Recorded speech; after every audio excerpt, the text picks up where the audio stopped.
Hi guys. Ayan, naglalaga tayo dito sa labas ng ng baboy, buto-buto.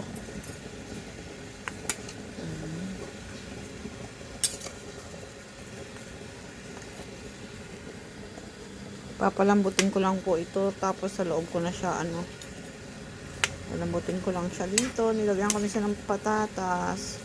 Mamaya na po ang mga gulay. Pagkakain na kami para press pa yung gulay. Hindi siya labog. Alam nyo guys, ganito lang nilalagyan ng ganito nilalagyan ng oil. Di ba? Ayan, lumalakas yung apoy. Laking tipid po ito sa sa gas, anong tawag doon? Sa gasol. Ayan. Pero yung amin po ay Solane. 1,550 po yung bili namin sa Solane. Kaya tinitipid ko po ang aking gas pagka lang emergency na kasi ito minsan mahirap pong padingasin para madali siyang padingasin. Ay, wala pa pala tong paminta, pero palalamputin ko po ito dito. Ito po ay buto-buto.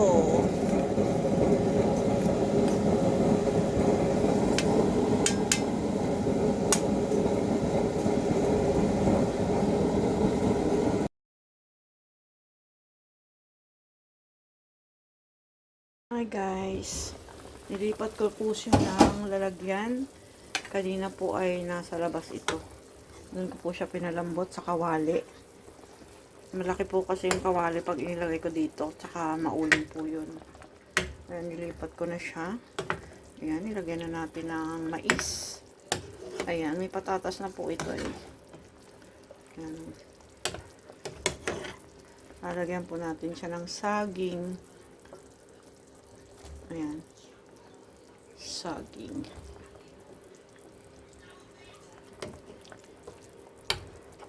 Para yummy. Ang paminta po niyan ay durog. Kasi mas gusto ko po yung crack na paminta kaysa yung buo. Mas gusto ko yung maanghang-anghang. Ang gulay po natin ay repolyo at saka yung pechay bagyo. Ito po ay buto-buto. Ayan.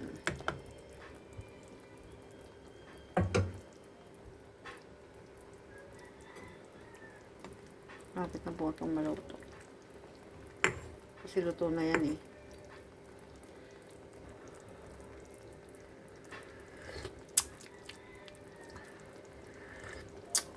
Lagyan natin siya ng pork cubes.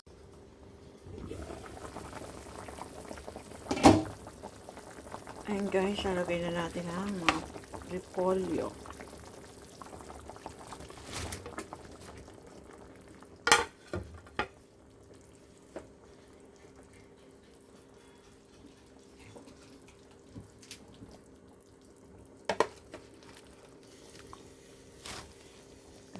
Madami naman siyang gulay guys.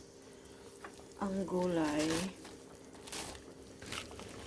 hindi natin yan dulo sa akin guys kasi hindi masarap kapag hindi siya masarap kapag kailangan ay katamtaman lang yung hindi masarap kapag hindi na siya crunchy.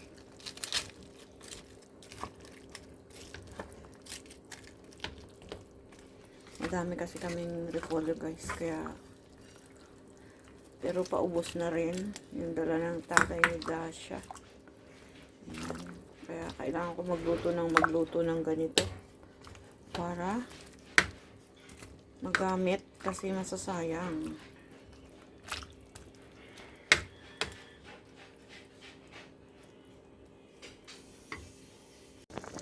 Ayan guys, luto na siya. Inilalim ko yung papatayin ko na. Ayan, ang saw po niyan, saging, patatas, at saka yung bungal-bungal na mais. Ayan. Yan po ay buto-buto. Nilagang buto-buto po. Ayan.